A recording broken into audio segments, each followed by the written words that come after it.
This is my Birkin, and this is my Wirkin. Let's talk about it. I'm gonna give you a side-by-side comparison of both of these bags and let you decide, would you buy the Birkin or the Wirkin? Welcome to Real Girl DIY. Thank you so much for being here. And I know this might be confusing as to why you're on a DIY channel talking about handbags. A couple of years ago, I used to be a luxury creator. However, I have left the space permanently because a lot of people in this space are classist and rude. So grab some tea because we're about to spill some. Before I get into the comparison video, I'd like to be so for real with you. I am working class. Given that, I'm going to give you a very fair and thorough assessment of both of these bags so that you can decide what you think. And while you're still locked in, I'd love to invite you to hit that subscribe button if you'd like to DIY together, because I think that we can create something really beautiful here. So if you can obviously skip forward to the comparison video if that's the only thing you're here for, but I want to give you a little bit of information as to why I switched from fashion and luxury to DIY content. I've been creating DIY content for a little less than a year now, and I am finally back home. As a young person, a teen and young adult, I had some unstable living situations. I was in a group home and I had some bouts of homelessness. And one of the things that I used to do in order to, make sure I could put like $5 of gas in my Geo Metro was DIY. And I actually found a lot of joy in it, even though like sometimes it was scary, like showing up at like Craigslist ads like for free furniture, or going up and picking up furniture off the street to refinish in my little 300 square foot like freeway side apartment while I was working at Black Bear, grocery outlet, and a Shell gas station. Through that process, I learned a lot about furniture and like how to make something that's like been discarded and unloved into something really, really beautiful. Then later, because of like that experience, I bought a house for less than the cost of a Birkin, okay? Less than the cost of one of these bags. That was on its way to being condemned. It was a probate only, like cash sale. And it was gonna, fall into the ground, but I needed a place to live, and it was so much more affordable for me to buy that house than pay $600 a month in rent. And because I, bought this house, I needed somewhere to live. I lived in it. Many times I didn't have water or electricity. So for 4 years, I just did so much work. I worked through all of these renovation projects to include roofing and plumbing and flooring and drywall, so that I could be in a safe and stable living environment. I was also working 60 hours a week while I was doing this. I was going to school part-time at night. I was taking night classes at a community college. And it really just gave me hope that, through hard work and taking things that are discarded and turning them into something beautiful, you can really create a beautiful life.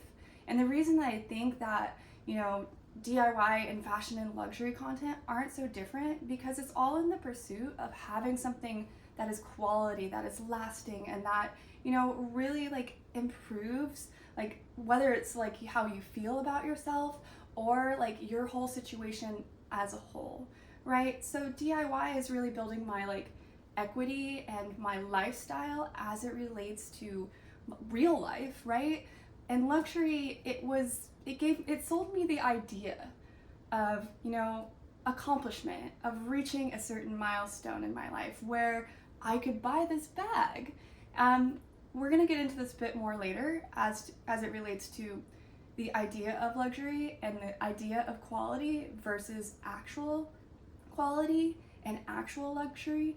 But I just wanted to share with you that, and I hope that you stay with me for this DIY journey, because I'm home. This is me, I'm working class, and it's so authentic to me. And I really just hope we can really grow and make something beautiful together. Now let's get into the comparison. Obviously, this is the front side by side. Here's the sides. And here's the back. The bottoms look like this. And now let's get into the detailed review. So this bag is the Vesper version of the Walmart Birkin. Both of these bags are leather. This is a Togo leather and this is a calfskin leather with a PU interior. So the interior of this bag is polyurethane. It is plastic. On these bags, they are roughly the same size and shape. The handles are a little bit thicker on this one. And obviously on the backs of the bag, the Wirkin has this hook so that you can use it as a crossbody situation, while the Birkin is meant to just be carried as a top handle. As it relates to the hardware is obviously a bit different. The price point is different. This is a palladium hardware. It also comes in gold, rose gold, and a variety of other hardware types. On the Wirkin, you can get this gold color or a silver color. It could be potentially stainless steel or a brass material. I'm not sure. It did not list that on the website.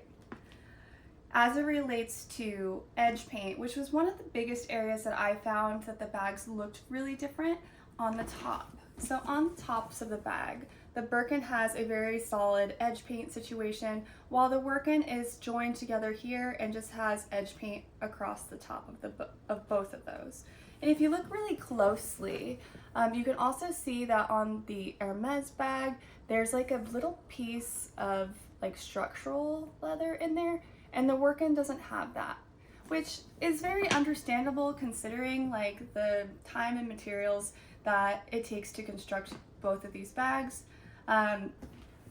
As it relates to other parts that I found different, obviously the feet are a bit different. So this one is a like kind of more blocky and it doesn't turn, and this one is rounded and short. The bottom construction is also different. When you're making a Birkin bag, they make it inside out and then like fold it, and so all of this is closed seamed.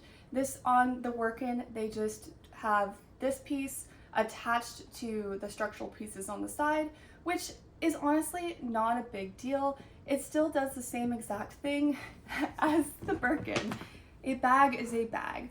Both bags are leather, so in terms of maintenance, these bags could potentially last as long as each other, as long as they're maintained and you condition this leather and take care of it.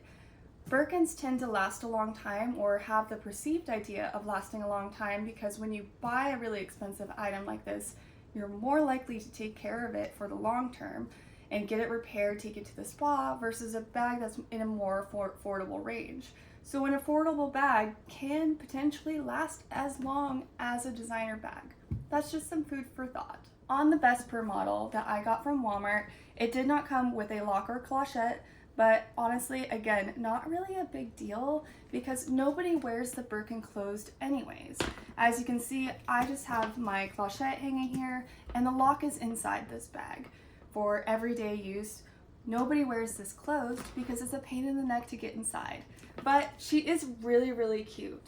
Actually, I'll plug in a clip really quickly while I do some close-ups of the bag of my literal first reaction of these two bags when I opened the Wirkin.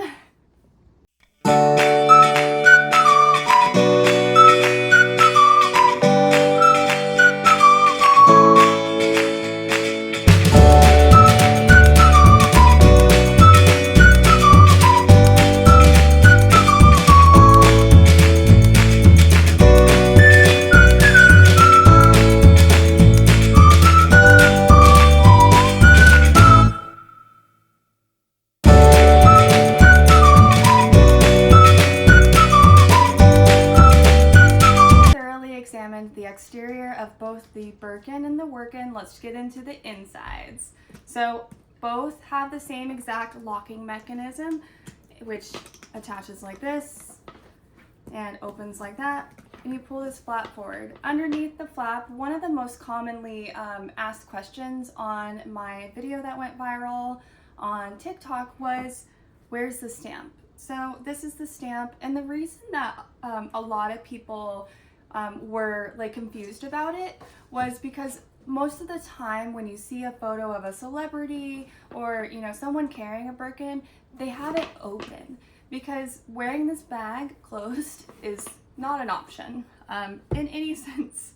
So on this specific Birkin, it's a Togo exterior and has a chev leather interior.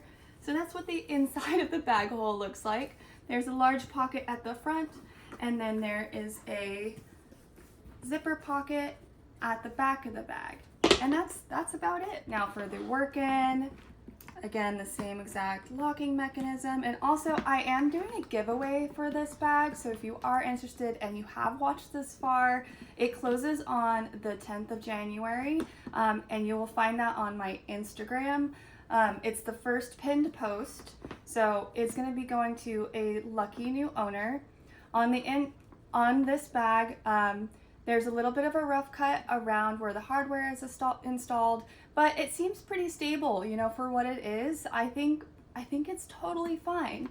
So you open the bag, and this is what we're looking at here. So on the Wirkin, it has the PU, or the polyurethane plastic interior, and it's got 2 pockets and then a zipper in the back. Very similar to the Birkin. Nothing else really going on here in terms of the interior of the bag. The lining is attached to the leather here. One of the recommendations that I would make is, if you do decide that you would like a Wirkin, or you have already purchased one, if this lining wears out, don't throw the bag away. Take it to a cobbler and have this lining replaced with either a fabric or material of your choice. Now that I've completed the side-by-side review of the Birkin versus the Wirkin, I want to give you some final thoughts. I understand that my review is coming from a considerable place of privilege, considering that I own an authentic Birkin to compare to the Wirkin. So I'm going to keep that in mind as I give you my final thoughts on fit, form, and function as it relates to quality. We'll start with the Birkin, and I'm going to share that tea I promised. So with the Birkin, there's a common idea within the Hermes community that these bags are 100% hand sewn by a single individual, and that each element on this bag is hand sewn, like with a needle and thread. That is absolutely not true. There are many components on this bag that are machine sewn.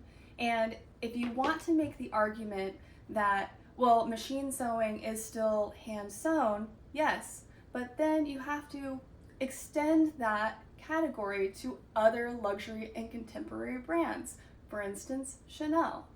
So with that, this is certainly a nice bag. Ultimately, at the end of the day, this is just a fully 100% leather bag that is partially hand sewn, has some nice hardware details, and has a lifetime warranty, which is great. Oh, and the beeswax saddle stitch that's up here obviously comes from Swiss bees with blue eyes and trust funds. The Wirkin, on the other hand, is made of a lesser quality leather. I believe it might be a pressed leather. However, this isn't necessarily a drawback, because this is a really common leather used even in luxury manufacturing. So think about Chanel and Prada and all of these other luxury brands use this type of leather. So I don't think it's a problem. I'm not the biggest fan of the PU interior. I think I mentioned that. However, I think it is a nice, cute bag. As you might know, this bag went incredibly viral, and I think that might have happened because it's been like years of these big fashion and luxury conglomerates selling the working class a dream and a party, but then not sending out the invite.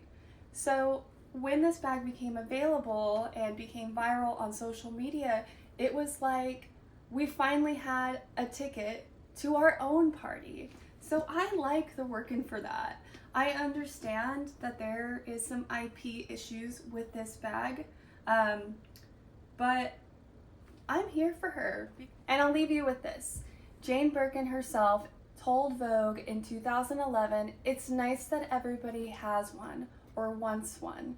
If they go for an original, that's great. But if they go for a copy, that's okay too."